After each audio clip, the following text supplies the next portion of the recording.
అరే నువ్వు ఇంటి పక్కన ఉన్న సుబ్బాయమ్మకి చెప్పకపోతివి, ఎందుకు చెప్పలేదమ్మా అంటే ఏమన్నా అనుకుంటారు, మనకెందుకు, వాళ్ళకు నొప్పి పుట్టినప్పుడు వాళ్ళే వస్తారు చర్చికి, మనం చెప్పేందుకు మన గాలి తీసేసుకోవాలి, చెబుతుంటే మనం లేకతాలు చేస్తున్నారు, అందుకే నేను ఎవరికి చెప్పను.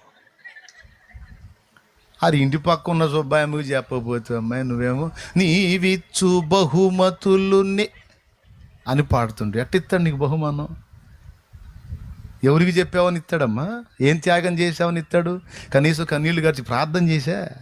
అది ఎప్పుడు మోకాళ్ళు వేసిన నా అప్పుల సంగతి ఏంది, మా అబ్బాయి ఉద్యోగం సంగతి ఏంది, మా అమ్మాయి చదువు సంగతి ఏంది, మా అమ్మాయి పెళ్ళి ఎప్పుడు అయ్యిద్ది, మా అమ్మాయికి పిల్లలు ఎప్పుడు పుడతారని ఏడుపేగా నువ్వు కూర్చొని మోకాళ్ళు వేసి ప్రభా నా ఊరు నశించిపోతుంది ప్రభా, నా ప్రజలు త్రాగుబోతులు అయిపోతున్నారు ప్రభా, చిన్న చిన్న వయసు వాళ్ళు పాడైపోతున్నారు ప్రభా, వాళ్ళకి నువ్వు తెలియదు ప్రభా, వాళ్ళని దర్శించు ప్రభా, వాళ్ళతో మాట్లాడు ప్రభా, వాళ్ళ మనోనేత్రాలు వెలిగించు ప్రభా అని ఏనాడన్నా ఏడిచావా?